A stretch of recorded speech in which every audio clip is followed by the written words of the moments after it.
U nás v spoločnosti sa nachádza veľa ľudí, ktorí sa možno nevedia o seba poriadne postarať, tak si myslím, že štát by pre nich mohol robiť nejaké také zadné dvierka.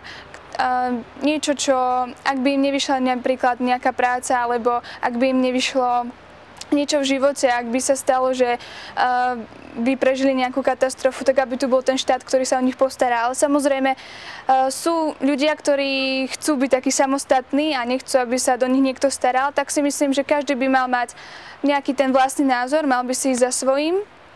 A ak by náhodou niečo nevyšlo, tak potom by tu mala byť tá spoločnosť a ten štát, ktorý by mohol pomôcť. Je pravda, že teraz aj nielen u nás na Slovensku, ale aj v celej Európe je dosť veľká nezamestnanosť a ľudia si už hľadajú prácu úplne hociakú, aj taká, ktorá by ich nebavila, len aby uživili svoju rodinu. A myslím si, že to už je také núdzové riešenie. Podľa mňa by ľudia si mali hľadať hlavne takú prácu, ktorá by ich bavila, ktorú keď budú robiť, tak by im prinášala nielen peniaze do peňaženky, ale aj taký dobrý pocit z toho, že niečo spravili.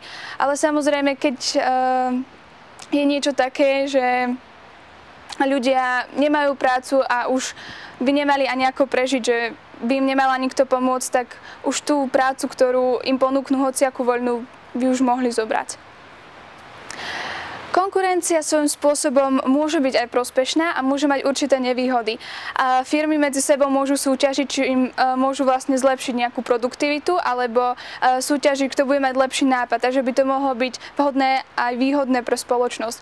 Samozrejme, ak je nejaká firma, ktorá prevláda viacej ako nejaká iná firma, nemyslím si, že je to správne, lebo potom nie je tu možnosť pre rozvoj tej firmy, alebo firmy, ktorá na tom nie je až tak dobre, ktorá by potrebovala práve nejaký odrazový mostík a práve tá firma alebo inštitúcia, ktorá je na tom lepšie, by jej mala pomôcť. Myslím si, že firmy by mali mať určitú voľnosť alebo spoločnosti, pretože sú rôzne cesty, ako sa k danému cieľu môžeme dostať. A ten štát alebo tí ľudia, ktorí vedú štát, si nemusia mať práve tú istú mienku ako tie firmy, ale samozrejme ten štát by mal kontrolovať, aby sa zase nestalo niečo, čo by bolo neprospešné pre spoločnosť alebo pre ľudí v štáte. Každý človek je iný a každý človek vlastne má iný potenciál pracovať alebo robiť určitú prácu, ale myslím si, že každý by mal byť rovnako zaplatený za to, čo robí, či už to robí rád alebo nie. A pre tých, ktorí majú radi svoju prácu a robia niečo naviac, tak pre nich by mohli byť tie platy práve za tú prácu, čo spravia navyše, vyššie. Že základ by bol rovnaký, len pre tých snaživejších by to bolo lepšie. Súkromné firmy predávajú výrobky skôr drahšie ako tie štátne, lebo tie štátne sú riadené štátom a ten štát vie, čo tí ľudia približne potrebujú a čo je výhodné aj pre tých ľudí, ktorí nemajú dostatok peniazy. Kdežto tie súkromné firmy sú skôr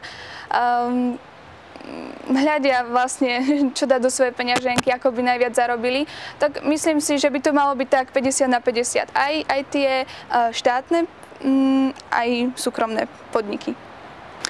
Ľudia sa väčšinou ocitnú v núdzi, aj hlavne kvôli spoločenským predsudkom a o tom, čo si ľudia o iných ľuďoch myslia, hlavne o tých, ktorí buď majú inú farbu pleti, alebo im nejako nesedia charakterovo.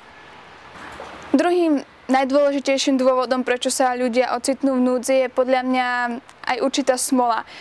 Stane sa nejaká nehoda, alebo ochorejú a stratia peniaze, možno sú gambleri napríklad a potom stratia majetok a ocitnú sa v núdzi a už nevedia, ako ísť ďalej.